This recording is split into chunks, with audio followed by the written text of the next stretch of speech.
Di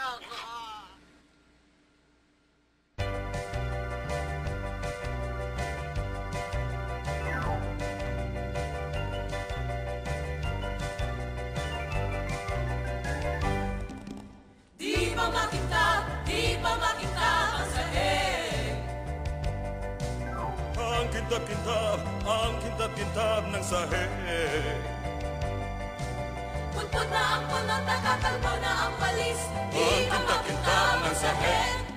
Alas 3 na ng umaga, kailangang maghanda para sa aking asawa at sa mga bata. Nang umagahan tanghalian ng merienda at hapunan, mag-ipon ng tubig para sa paliguan. Marami pa akong lalabhan, maya-maya naman ako'y mamamasukan.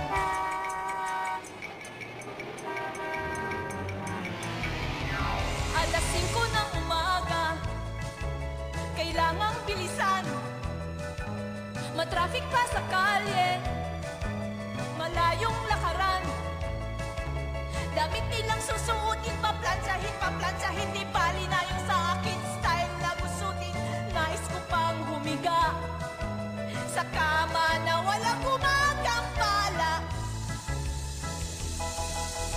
Ang gawaing bahay, ay isang tabak.